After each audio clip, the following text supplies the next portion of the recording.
Hello friends, welcome to the next class of how to learn English.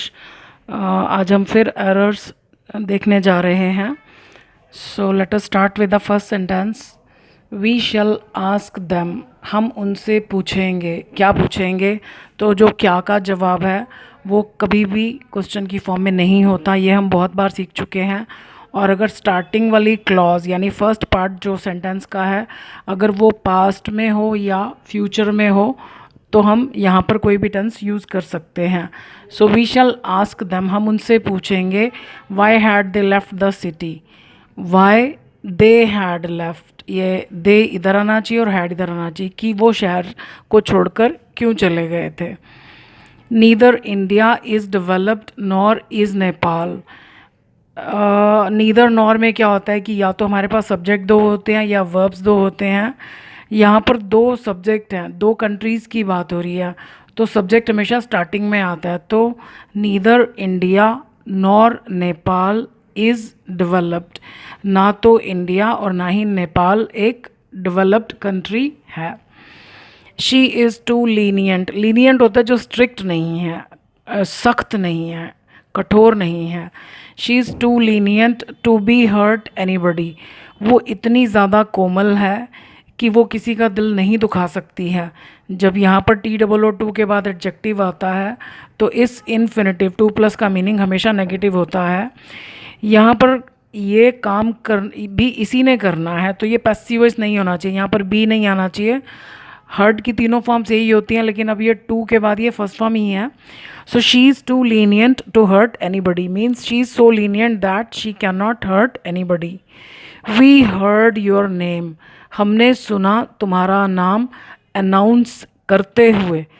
हमने सुना, हमने देखा, हमने सुना, हमने पाया ऑब्जेक्ट को कुछ करते हुए, तो प्रेजेंट पार्टिसिपल आता है यानी वर्ब प्लस ING। लेकिन जो ये काम है इसका और इसका आपस में रिलेशन है, तो ये काम ये नहीं कर सकता, तो ये पैसिव वॉइस होना चाहिए। तो हमें कंडीशन क्या है कि यहाँ पर हमें ING हर हालत में चाहिए।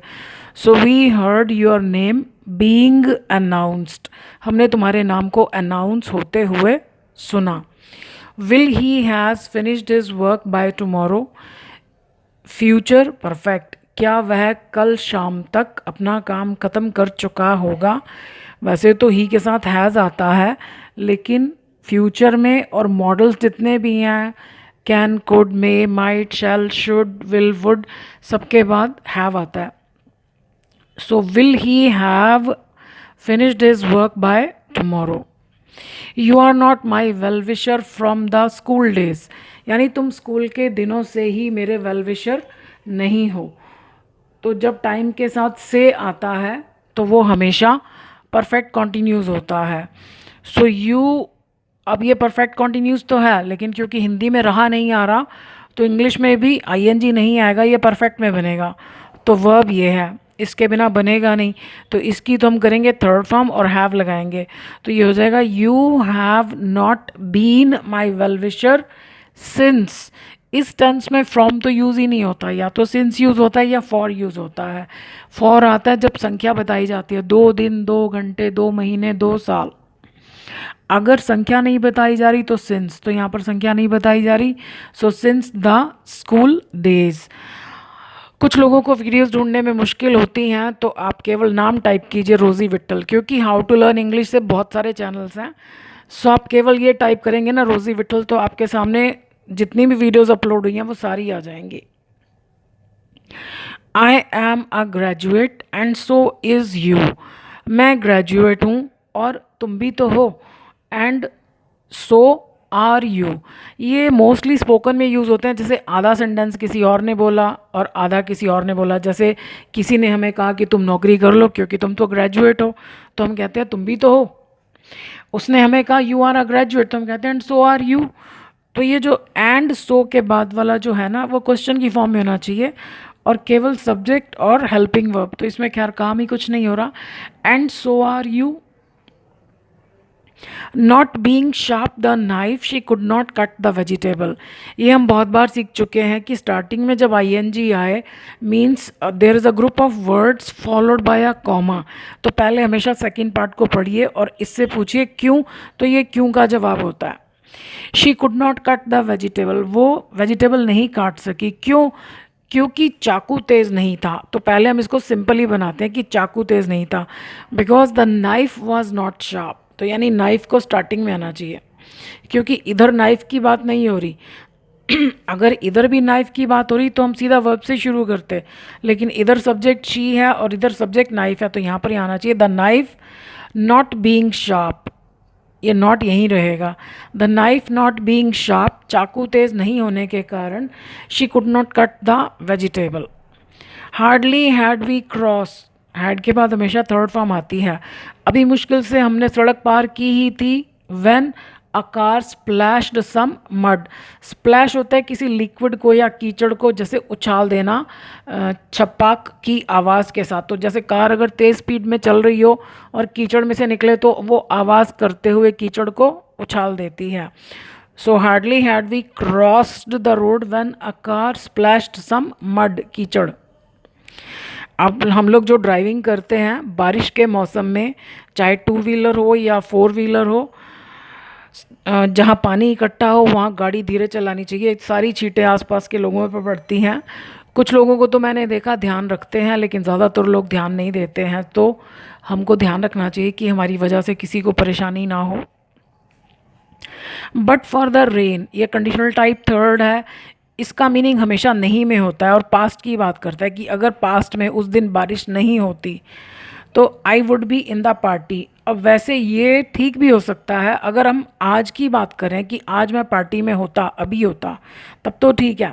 लेकिन अगर हम उसी दिन की बात करें तो ये भी टाइप थर्ड में बनना चाहिए। मतलब थर्ड में क्या आएगा? Third form. तो थर्ड फॉर्म के लिए हमें एक हेल्पिंग वर्ब और चाहिए। I would have been in the party, तो मैं भी उस दिन पार्टी में रहा होता।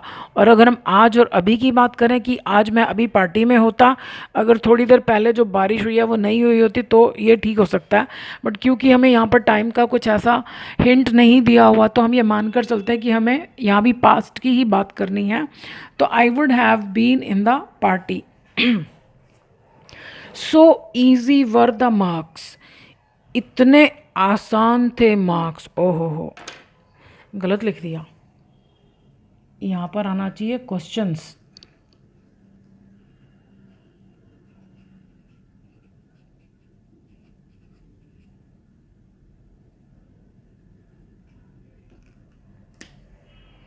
सो easy were the questions that everybody secured good marks, इतने आसान थे सवाल कि सबने अच्छे मार्क्स प्राप्त किए। इसमें कोई एरर नहीं है। सो ईजी, इतना ज़्यादा आसान, तो पीछे क्वेश्चन की फॉर्म में लिखा जाता है। मतलब अगर आप हिंदी करेक्ट बोलेंगे तो हिंदी में बिल्कुल वही बोला जाता है जो हमने इंग्लिश में लिखा। इतने आसान थे प्रश्न, तो आप देखो वही लिखा जो हिंदी में बोला। नॉर्मली ऐसा होता नहीं कि जैसा हम हिंदी में बोलें वैसा लिखा जाए, लेकिन ये ऐसे ही बोला जाता है। इतने आसान थे सवाल कि सब किसी को अच्छे मार्क्स मिल गए। The boy who has snatched your chain he will be in jail. The boy, subject के बाद सीधे सीधे वर्ब नहीं आए तो इसका मतलब इसी के बारे में कुछ बताया जा रहा है। और इसका बाकी हिस्सा कब मिलेगा हमें? जब ये ख़त्म हो जाएगा। द बॉय, वो लड़का, कौन सा लड़का? Who has snatched your chain, जिसने तुम्हारी चेन को छीन लिया है। अब इसका बाकी हिस्सा तो हमें दोबारा ही लगाने की ज़रूरत नहीं, क्योंकि सब्जेक्ट ऑलरेडी है हमारे पास, तो ये ही मिस्टेक है। The boy will be in jail, वो लड़का जेल में होगा। The boy will be in jail, ये प्रिंसिपल क्लॉज है। क्लॉजेस की वीडियोस आप अलग से देखिए अगर आप उनको समझना चाहते हैं, लेकिन जो लोग क्लॉजेस पढ़ चुके हैं उन्हें बता रही हूँ। The boy will be in jail principal clause है, और ये क्योंकि बॉय के बारे में बता रहा है तो ये एडजेक्टिव क्लॉज है। Who has snatched your chain. So next sentence है शी सॉ अ काइट, उसने देखा एक काइट को, यानी सब्जेक्ट ने देखा ऑब्जेक्ट को और ऑब्जेक्ट के फ़ौरन बाद वर्ब। तो जब भी यहाँ पर सब्जेक्ट ने देखा, सुना, पकड़ा, पाया, किसको? ऑब्जेक्ट को, और उसके बाद अगर वर्ब आ रहा है तो हमेशा आईएनजी आएगा, यानी ऑब्जेक्ट को कुछ करते हुए देखा, सुना, पकड़ा या पाया। करते हुए या होते हुए, अगर काइट को करते हुए देखा तो आईएनजी फ्लाइंग, और अगर काइट के साथ होते हुए देखा तो बीइंग प्लस थर्ड फॉर्म, यानी आईएनजी तो फिर भी आएगा ही आएगा। So she saw a kite flying, fly का मतलब उड़ना भी होता है, उड़ाना भी होता है। सो हमें यहाँ पर पैसिव वॉइस की ज़रूरत नहीं है। She saw a kite flying in the sky, उसने आसमान में एक पतंग को उड़ते हुए देखा। Some of your question is wrong, अब ऑफ हमने देखा दो तरह से यूज़ होता है। एक तो रिलेशन के लिए यूज़ होता है कि कोई चीज़ किसी की है, जैसे हम कहते हैं the money of the shopkeeper, the money पैसा, किसका पैसा, ऑफ द शॉपकीपर दुकानदार का। और एक ऑफ का मतलब है में से, कि 10 लोगों में से। सो यहाँ पर ऑफ में से के लिए आया है। तो जब ऑफ में से के लिए आता है तो उसके बाद जो नाउन है जिसमें से कि वो बात कर रहा है तो वो हमेशा प्लूरल होता है, क्वेश्चंस हमेशा। लेकिन जो ये वर्ब होगा ये हमेशा पहले वर्ड के अकॉर्डिंग होता है। अभी तक हमने पहला वर्ड पढ़ा था या तो वन या नन, NONE। तो वन या नन दोनों ही केसेस में यहाँ पर इज़ आता है, लेकिन अब यहाँ पर आ गया sum. So some of your questions are wrong. So errors यहीं पर फिनिश हो गई। सो मिलते हैं नेक्स्ट वीडियो में कुछ और एरर्स के साथ। एरर्स को रिवाइज करना बहुत ज़रूरी है, तभी हम इंग्लिश को ठीक से समझ पाएंगे और लिख पाएंगे, बोल भी पाएंगे।